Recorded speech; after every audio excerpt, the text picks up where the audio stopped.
ආයුබෝවන් සියලු දෙනාට සුබ දවසක්. අද මම කියලා දෙන්න හදන්නේ මැනුවල් වාහනයක් කොහොමද මේ ක්ලච් බැලන්ස් පොසිෂන් එකට ගන්නේ. පොඩි කන්දෙක්ක වගේ යනකොට ඔයාලා දන්නවා මේ ක්ලච් බැලන්ස් එක ඉතාමත්ම වැදගත් වෙනවා. දැන් ඔයාලා දන්නවා ක්ලච් එක පාගගෙන ඉඳලා ක්ලච් එක ටික ටික රිලීස් කරාම වාහනේ ඉස්සරහට මූව් වෙන තැනක් තියෙනවා. ඇක්සලරේටර් එක පාගන්නේ නැතුව චුට්ටක්වත් වාහනේ ඔටෝමැටිකලි ක්ලච් එක පොඩ්ඩක් ටික ටික රිලීස් කරාම ඒක ට්‍රෙෂෝල්ඩ් ලෙවල් එකක් තියෙනවා මේ රිලීස් කරන්නේ. ට්‍රෙෂෝල්ඩ් ලෙවල් එක කියන්නේ උපරිම අගයක්. මේ ඉන්නේ මෙතෙන්දී වාහනේ ඉස්සරහට මූව් වෙනවා. හරිද? ඔන්න ඔතෙන්දී තමයි අපි ඊට පස්සේ ඇක්සලරේටර් කල්ලලා එහෙම නැත්නම් ගෑස් පෙඩල් එක පාගලා වාහනේ ඉස්සරහට ඩ්‍රයිව් කරගෙන යන්න තියෙන්නේ. ක්ලච් එකේ ඒ පොඩ්ඩක් උඩට ඉස්සුවම උස්සන එකෙන් වාහනේ ඉස්සරහට යනවා. මොකද ක්ලච් එක රිලීස් කරාම වෙන්නේ අපේ එන්ජින් එකයි ට්‍රාන්ස්මිෂන් සිස්ටම් එකයි එකට සම්බන්ධ වෙනවා. දැන් මෙන්න මේ විදිහට. දැන් මේ එන්ජින් එක දෙන රොටේෂන් එක ෆ්ලයි වීල් එකේ. මේ ට්‍රාන්ස්මිෂන් සිස්ටම් එකේ ප්ලේට් එක, ක්ලච් ප්ලේට් එක. මේ දෙක මෙහෙම සම්බන්ධ වෙනවා. සම්බන්ධ වුණාම මේකේ තියෙන රොටේෂන් එක මේකටත් එනවා. එතකොට තමයි ට්‍රාන්ස්මිෂන් සිස්ටම් එකට බලයක් හම්බෙන්නේ. ඒ බලයෙන් තමයි වාහනේ ඉස්සරහට තල්ලු වෙන්නේ. ඔන්න ඔතෙන්ට කියන්නේ අපි ක්ලච් බයිටිං පොයින්ට් කියලා. හරිද? ඔය බයිටිං පොයින්ට් එකට අපි වාහනේ ක්ලච් එක අතහැරලා අරගන්න එකට තමයි අපි ක්ලච් බැලන්ස් කරගන්නවා කියන්නේ ඇත්තටම.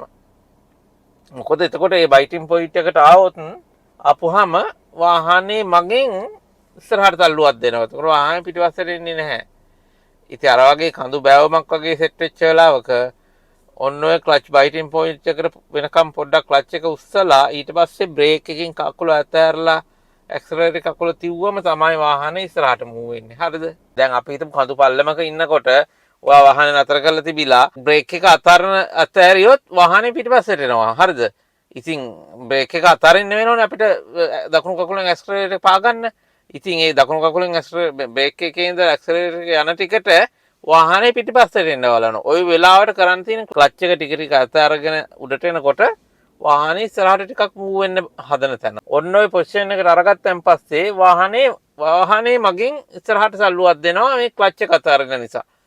ඔන්න ඔය පොසිෂන් එකට ආපුවම අපිට වාහනේ බ්‍රේක් එක ටිකක් අතහැරිය කියලා ප්‍රශ්නයක් නැහැ. වාහනේ බ්‍රේක් එකකින් කකුල අරගෙන එළියට ඇක්සලරේටර් එකට අඩිය තියලා යන්න තියෙන්නේ. ඊට අමතරව තව දෙයක්. දැන් වාහනය ඩ්‍රයිව් මෝඩ් එකේ තියෙනකොට දැන් ඔයාලා ඔන්න ක්ලච් බැලන්ස් ඔක්කොම කරගෙන වාහනේ 1 2 3 ගියර්ස් මාරු කරලා දැන් 4th එකේ වගේ යනවා කියමුකෝ. টොප් ගියර් එකේ යනවා. දැන් ඔයා ඉස්සරහා බාධකයක් දැක්කලා වාහනේ බ්‍රේක් කරනකොට මුලින්ම වාහනේ ක්ලච් එකට කකුල යවන්න එපා. දැන් අපි টොප් ගියර් එක යනවා නම් ක්ලච් එක පාගන්න ඕනේ නැහැ නේ. ක්ලච් එක අතහැරලා ඇක්සලරේටර් පාගගෙන යනවා. දැන් වාහන ඉස්සරහා මොකක් හරි බාධාවක් දැකලා වාහනේ බ්‍රේක් කරනකොට ඔයා මුලින්ම බ්‍රේක් එක රඩිය තියලා වාහනේ ස්ලෝ කරගන්න. ඊට පස්සේ තමයි ක්ලච් එකට යන්න ඕන කකුල. ඔයා මොකක් හරි දැකලා වාහනේ නතර කරන්න ඕන උන ගමන්ම ක්ලච් එක පැග්ගොත් වෙන්නේ මොකද්ද? වාහනේ නියුට්‍රල් වෙනවා. නියුට්‍රල් වෙනවා කියන්නේ වාහනේ වේගය වැඩි වෙනවා. ඕකට තමයි කෝස්ටිං වෙනවා කියන්නේ. 5th ගියර් එකේ හයි ස්පීඩ් එකක වගේ යනකොට වාහනේ බ්‍රේක් ඇල්ලුවා කියලා අපේ වාහනේ නතර වෙන්නේ නැහැ. හරිද? බාධකයක් දැක්ක ගමන් මොකද්ද කරන්න තියෙන්නේ? 4th එකේ නම් අපි හිතමු යන්නේ වාහනේ 4th එකේ ඉඳලා බ්‍රේක් කරලා පොඩ්ඩක් ස්ලෝ කරලා ඒකම ක්ලච් එකට කකුල ගිහිල්ලා 4th එකේ යන්නේ 3rd එකට ගන්නවා. ආපහු ඔන්න දැන් බ්‍රේක් උත් කරගන්න. දැන් ඇක්සලරේටර් පාගන්නම ඕනේ නැහැ. බ්‍රේක් එකේම යනවා කියලා හිතමු දැන්. බ්‍රේක් එකේ හරි තියාගෙන ඔන්න ක්ලච් එක පාගලා 4th එකේ ඉඳලා 3rd එකට ගත්තා. ආපහු ඕනනම් තවත් ස්ලෝ කරන්න ඕනනම් 3rd එකේ ඉඳලා 2nd එකට ගන්නවා. තවත් ස්ලෝ කරලා හොඳටම වාහනේ නතර වෙන මට්ටමට වගේ යනවා නම් ඔන්න 1st එකට ගන්න පුළුවන්. මේ හැමතිස්සෙම මතක තියාගන්න අර වගේ ලොකු ස්පීඩ් එකකට යනකොට මුලින්ම ක්ලච් එකට යන්නේ නැතුව බ්‍රේක් කරන්නම ඕන. නැත්තම් ක්ලච් එක පාගනවා කියන්නේ වාහනේ නියුට්‍රල් වෙනවා වගේනේ.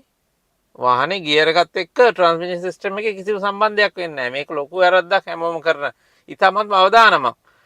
විශේෂයෙන් පල්ලමක වගේ තැනකදී බ්‍රේක් කරන්න ඕන වෙලා බ්‍රේක් එක වෙනකොට ක්ලච් එක පාගලා වාහනේ ස්ලෝ කර ගන්න ඕන කියලා ක්ලච් එක පාගන්න ගියොත් වෙන්නේ මොකද්ද? වාහනේ නියුට්‍රල් වෙලා වාහනේ තව වේගي පල්ලෙහාට වැඩි වෙනවා.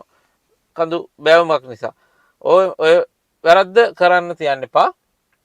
හරි අපි දැන් පෙන්වන්නම් මේ මැනුවල් වාහනේ මම ඩ්‍රයිව් කරන හැටි ඔයාලා බලන්න. දැන් ඔයාලා දන්නවා මැනුවල් වාහනේට අපි දැන් බ්‍රේක් එක ඇක්සලරේටර් එක අමතරව ක්ලච් එක තියෙනවා. හරිද? දැන් මම මේ වාහනේ මේ තියෙන්නේ දැන් නියුට්‍රල් එකේ. නියුට්‍රල් එකේ හෑන්ඩ් බ්‍රේක් අල්ලලා තියෙන්නේ. දැන් එකම ගියර් එකකටත් දාලා නැහැ. මේක නියුට්‍රල් එකේ තියෙනවා. ඔයාලා දන්න මැද්දේ තියෙන්නේ නියුට්‍රල්. ඊට පස්සේ 1 2 3 4 5 කියලා එහෙම ගියර්ස් තියෙනවා. හරිද?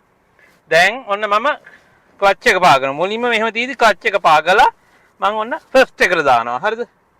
ෆස්ට් එකට දාලා මම ඔන්න හෑන්ඩ් බ්‍රේක් එක රිලීස් කරනවා. ඇක්සලරේටර් එක පාගලා නැහැ. ඔන්න මොකද්ද බලන්න වෙන්නේ වාහනේ. දැන් ෆස්ට් එකේ තියෙන්නේ. දැන් මොකද්ද වෙන්නේ මම ක්ලච් එක රිලීස් කරනකොට? ක්ලච් එක රිලීස් කරනකොට වාහනේ ටික ටික ඉස්සරහට යනවා. අපි හොඳට මතක තියාගන්න ඕන ක්ලච් එක පා ගන්න ඕන මෙන්න මේ විදිහට ඇඟිලි සපත්තුවේ කෙලවරින් පා ගන්න ඕන. ඒතකොට තමයි හොඳට මේක එන්ඩ් එකටම පෑගෙන්නේ. නැත්තම් මේක හාෆ් ප්‍රෙස් වුණොත් මේ වැඩේ වෙන්නේ නැහැ. හරිද? ඔන්න දැන් මම දැන් බ්‍රේක් එක පාගලත් නැහැ, ඇක්සලරේටර් එක පාගලත් නැහැ. දැන් ෆස්ට් ගියර් එකේ තියෙන්නේ ක්ලච් එක පාගගෙන ඉන්නේ වාහනේ යන්නේ නැහැ. දැන් මේ තනිතලාව නිසා යන්නේ නැහැ. ඔන්න දැන් ක්ලච් එක රිලීස් කරනකොට මොකද වෙන්නේ? දැක්කද? ක්ලච් එක රිලීස් කරනකොට වාහනේ ඉස්සරහට යනවා. ඕකට තමයි ක්ලච් බයිටින් පොයින්ට් කියන්නේ.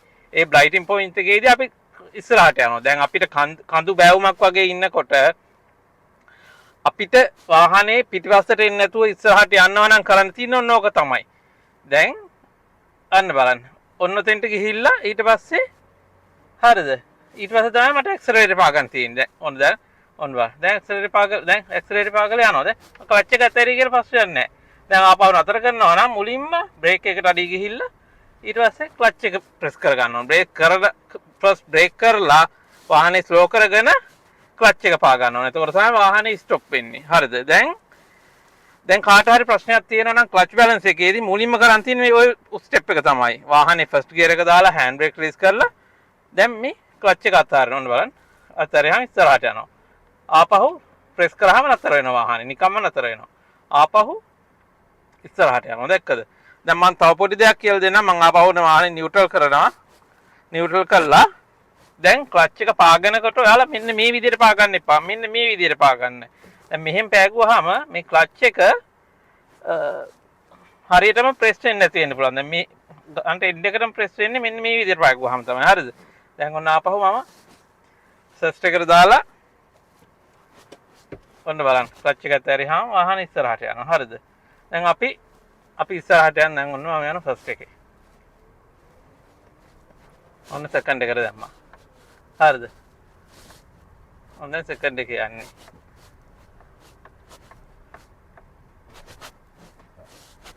ඔන්න දැන් සෙකන්ඩ් එකේ යන්නේ. ඔන්න තර්ඩ් එකට දැම්මා. දැන් මම තර්ඩ් එකේ යන්නේ. දැක්කද?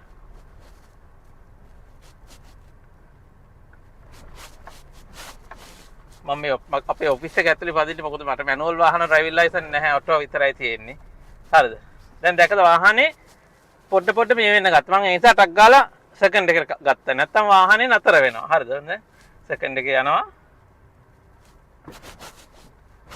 ඔන්න ආපහු තර්ඩ් එකට දැම්මා.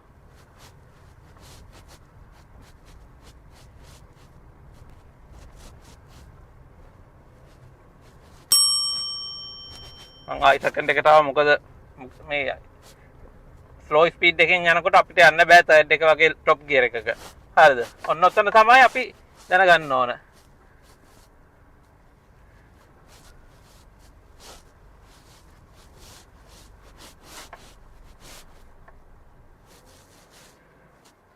දැන් මම පොඩ්ඩක් රිවර්ස් එකට අරගෙන හරිද? ඔයාලට මම රිවර්ස් එකට. ඔන්න බලන්න රිවර්ස් එකට මම රිවර්ස් ගියර් එක දාලා තියෙනවා. රිවර්ස් එකට ගියලා දාලාද? දැක්කද? මම මෙතෙන්දීත් ඔන්න බලන්න දැන් රිවර්ස් ගියර් එකට දාලා රිවර්ස් ගියර් එකේ තියෙන්නේ හෑන්ඩ් බ්‍රේක් රිලීස් කළා. මම ක්ලච් එක අල්ලගෙන ඉන්න. ඔන්න බලන්න ක්ලච් එක රිලීස් කරනකොට මොකද්ද වෙන්නේ?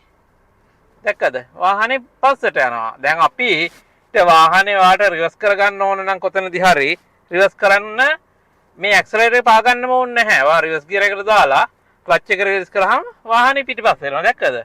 ඔය දැක්කද පිටිපස්සට එනවා. දැන් මෙන්න මේ පොඩි චූටි කන්දක මං ඉන්නේ නැත. පොඩි කන්දක. දැන් ඕකේ මම ෆ්‍රන්ට් එකට යනවා පෙන්නන්නම්. දැන් ඔන්න බලන්න. දැන් මම මේ කන්දේ ඔන්න බලන්න ඇක්සලරේටර් යනවා. දැන් ඔතෙන්දී මදි නම් මොකද කරන්නේ? දැන් මදි ගතියක් තියෙනවා. යන්නේ නැහැ වාහනේ. දැක්කද? ආපහු එනවා. අපිට දැන් කන්දක් තියෙන්නේ. ඔන්න බලන්න ආපහු මම ක්ලච් එක රිලීස් කරනවා. අන්න වාහනේ යන්නේ නැහැ. ආපහු එනවා. එතෙන්දී මොකද්ද අපි කරන් තියෙන්නේ? මෙහෙම රිලීස් කරලා කරනකොට අර වාහනේ ඉස්සරහට යන මොහොතක් එනවනේ. ඔන්න මම දැන් ආපහු පිටිපස්සට එන්න. ඇවිල්ලා පෙන්නන්න. ඔන්න මම පිටිපස්සට එන පොඩ්ඩක්. ඔන්න බලන්න මම පිටිපස්සට එනවා. ඇවිල්ලා ඔන්න බලන්න ප්‍රශ්න කර දැම්මා. දැන් වාහනේ ඔන්න ක්ලච් එක අතරිනකොට ඉස්සරහට යනවා. දැන් මොකද්ද මම කරන්න ඕන? ඔතෙන්දි ටක් ගාලා ඇක්සලරේටර් පාගලා ක්ලච් එක අතරින් පුළුවන්. එතකොට දැක්කද? ඔන්න ඕක තමයි අපි කරන්න ඕන ඔය කන්දකදී. ඕක තමයි ක්ලච් කන්දකදී ක්ලච් බැලන්ස් කියලා අපිට හැමෝටම අමාරුයි කියන එක. දැක්කද? මම ආපහු කරලා පෙන්නන්නම් ඔයාලට. දැන් මේ මට දැන් එලි ඩ්‍රයිව් කරන්න බැරි නිසා මට හරියටම ලොකු කන්දක පෙන්වන්න බෑ. ඒ වුණාට ඕක තමයි පුරුදු වෙන්න ඕන. ඔන්න දැන් ඔන්න තමයි පොඩි චූටි ස්ලොප් එකක් තියෙන්නේ අතරම. ඔන්න බලන්න දැන් මම ආපහු ෆස්ට් එකට දානවා. දාලා ඔන්න මම දැන් ක්ලච් එක අතාරිනවා. ක්ලච් එක අතාරිනකොට වාහන ඉස්සරහට මූව් වෙන්න ගන්නවා. නමුත් මූව් වෙන්න මදි. හරිද? දැන් මොකද්ද මම කරන්න ඕන? අන්න දැක්කද? අර වාහනේ ආපහු එනවා. දැන් එතෙන්ද මම මොකද ගන්න ඕන?